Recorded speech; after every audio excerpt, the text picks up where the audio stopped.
The Jordan Show on YouTube.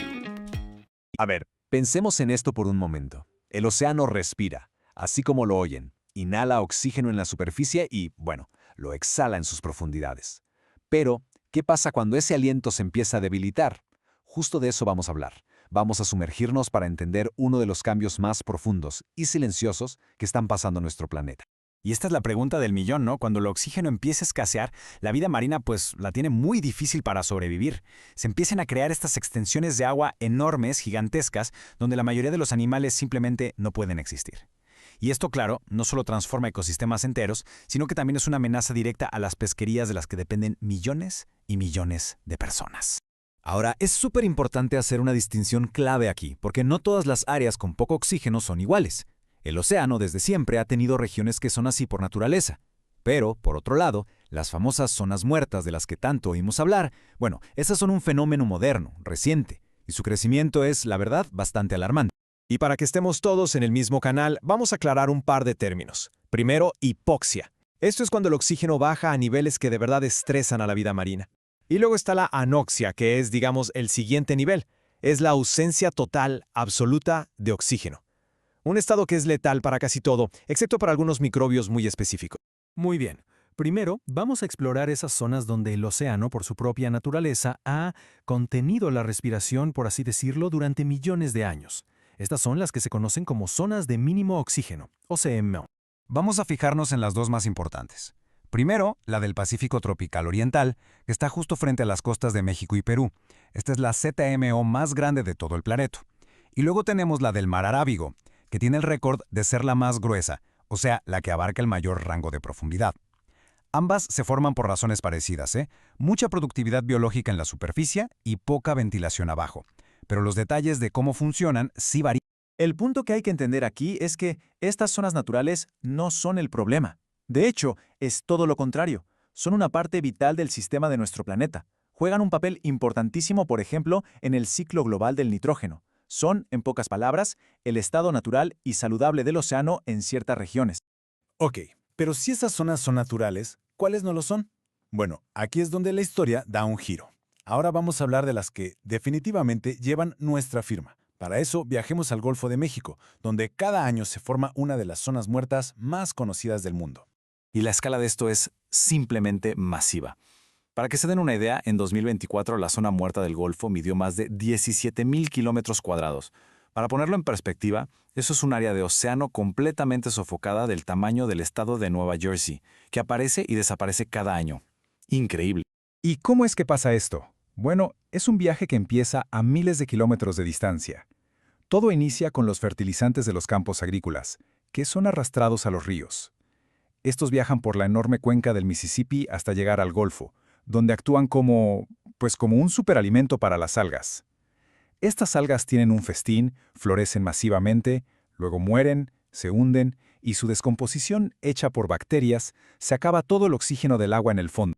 Y uno podría preguntarse de dónde viene todo este exceso de nutrientes. La evidencia es clarísima. Un abrumador 73% del nitrógeno que causa este desastre viene de la agricultura. Ahí está la conexión, directa, entre la forma en que producimos nuestros alimentos y la salud de los océanos. La doctora Nancy Ravalays, que ha estudiado esta zona muerta desde 1985, lo describe de una forma muy cruda y muy real. No es que sea una zona con poca vida, no. Es una zona de la que la vida literalmente huye. Los animales que pueden escapar, como los peces, los cangrejos o los camarones, lo hacen, dejando atrás un fondo marino totalmente desolado.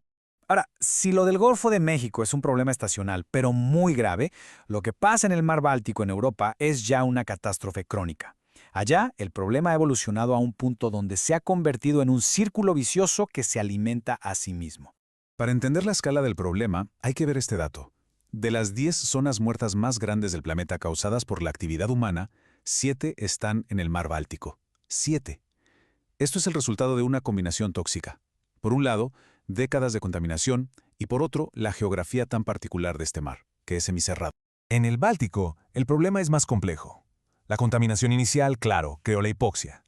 Pero ahora, cuando el oxígeno desaparece por completo, o sea, cuando hay anoxia, se desata una reacción química en el lecho marino que libera todo el fósforo que se había acumulado ahí por décadas. Este fósforo liberado, a su vez, alimenta nuevos florecimientos de algas, que al morir consumen más oxígeno, lo que libera todavía más fósforo. Es un ciclo que se perpetúa solo. Y el resultado de este ciclo es devastador. Se ha multiplicado por 10 el área hipóxica en los últimos 100 años. Especies que son económicamente vitales, como el bacalao del Báltico, están al borde del colapso. ¿Por qué? Porque sus huevos simplemente no encuentran agua con suficiente oxígeno para poder sobrevivir. Ok, tanto el Golfo de México como el Báltico son síntomas locales de un problema muchísimo más grande. Para ver la foto completa, ahora tenemos que hablar de la desoxigenación oceánica, pero a escala global. Un resultado directo, hay que decirlo, del cambio climático. Este número, un 2%, a primera vista podría no sonar a mucho, ¿verdad? Pero, a ver, cuando hablamos del volumen total de los océanos del mundo, ese pequeño 2% representa una pérdida de oxígeno masiva, gigantesca, a escala planetaria. Y lo peor es que los mayores descensos se concentran justo en zonas que ya de por sí eran vulnerables. Básicamente hay 3 mecanismos principales funcionando aquí. El primero es simple física. El agua más caliente no puede retener tanto oxígeno disuelto como el agua fría. Punto. El segundo, el calentamiento de la superficie, crea una especie de capa, como una tapa, que impide que el oxígeno de la atmósfera se mezcle y llegue a las profundidades.